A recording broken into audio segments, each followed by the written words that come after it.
Is the future going to be Terminator-like wasteland or a solar punk utopia? Let's explore.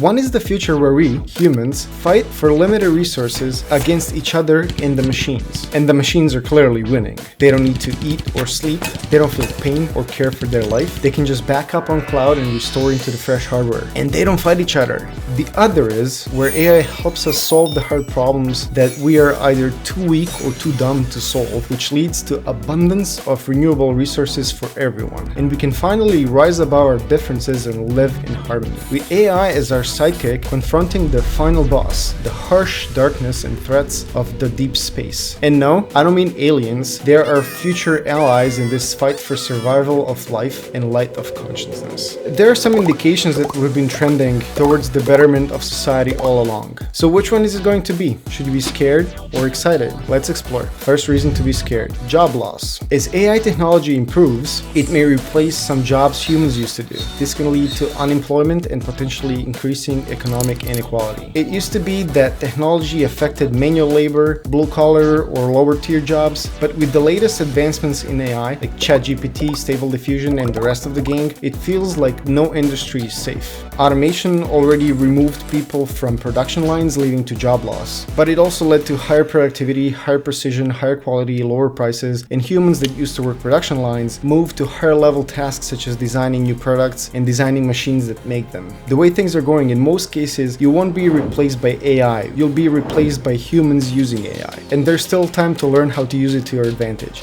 Just the fact that you're here watching means that you're on the right track. You should subscribe and ring the bell for future videos where you and I can explore this more. Let's contrast this with a reason to be excited: improved healthcare. According to research from the University of Ottawa, we passed 50 million scientific papers published since 1665, and about 2.5 million new ones come out every year, for a 4 to 5% increase per year. There's no way you or anybody else can read all of that and gain all the insights from them. But you know who can? Yes, AI. And once it does that, it can provide more accurate diagnosis, personalized treatment plans, and preventative care. This could result in fewer medical errors, better health outcomes, and improved quality of life for patients. It will also help monitor vital signs, early warning signs of illness, developing advanced drugs, 24/7 access to medical information, advice and support, and customized treatments, and so on. But will it replace doctors, leading to job loss? Or will it help them save and improve lives? Second reason to be scared: bias and discrimination. AI is a reflection of us, and it's only as good as we are and the data we train it on.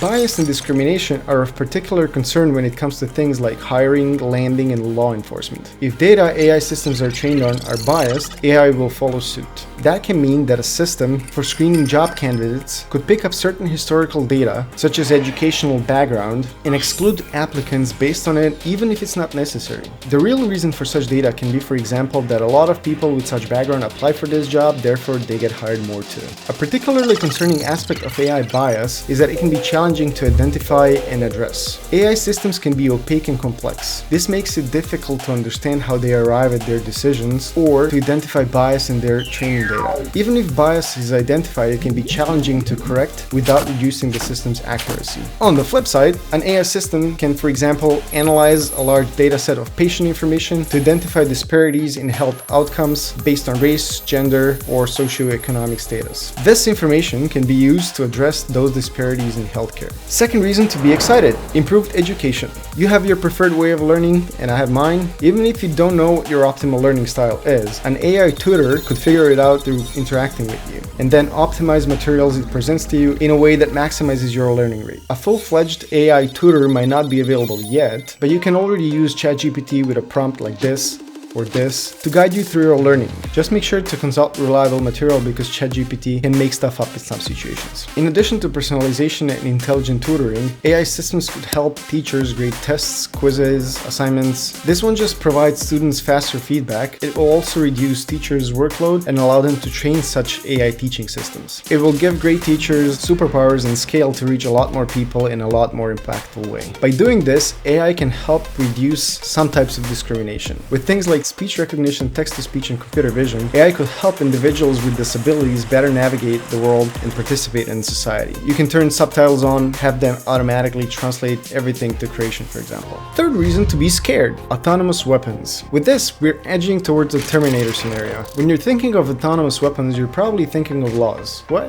Lethal autonomous weapon systems, or laws, are a special class of weapon systems that can identify, select, and attack targets without human intervention. So what's to stop a regular AI to acquire access to some of these and start a rampage against the creator, right? Aerial drones can surveil and attack targets from above. Autonomous land and sea vehicles do this from land and sea. And AI-powered defense systems can identify and respond to potential threats by launching a countermeasure.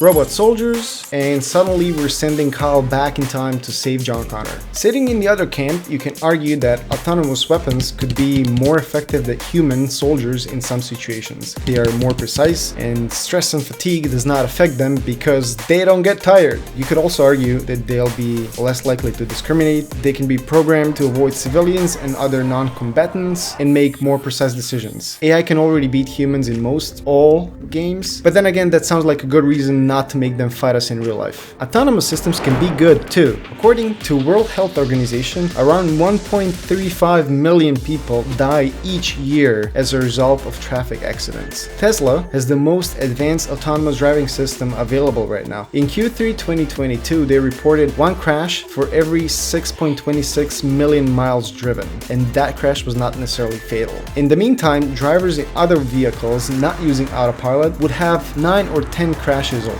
That's an almost 1000% improvement in safety. While you're traveling in an autonomous vehicle, you could relax, catch up on a movie or a YouTube video that you can like and subscribe. If you can't drive for whatever reason, be it a disability or age, or just don't want to, autonomous vehicles could get you where you need to go safely without having to pay for a human driver, which ties us back to job displacement. Some drivers will retire, and the transition is taking a while already. Some will go from driving a single truck to managing a fleet. Fourth reason to be scared: loss of control. All the large language models available now can say a lot more than their creators wanted them to. But if you phrase a question just the right way or talk to them for long enough, they can break loose from their constraints and behave the way you want them to. It's a bit of a cat and mouse game between the creators putting controls in place and users figuring ways around them. This game is only possible because AI has learned all the patterns for both behaviors. Is there a point where AI is advanced enough to decide to break loose from its own constraints? The way current large language models work? No. But things change, and as AI systems become more autonomous and complex, they get more difficult to understand and explain. They start doing things we don't want, and we might not be able to stop them. Combine that with the previous reason to be scared, and you get yourself a perfect sword.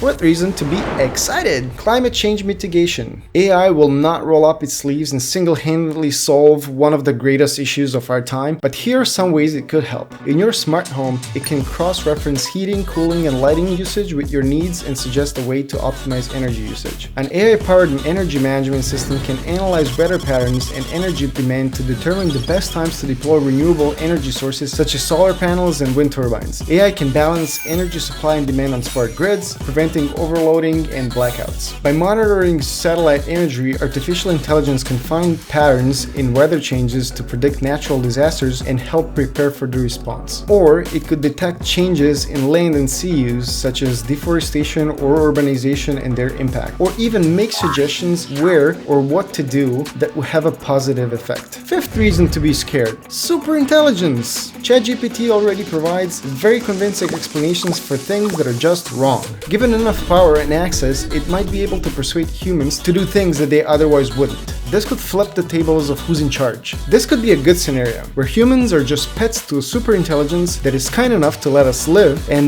take care of us by providing us everything we need to be content. But that's also how Matrix started.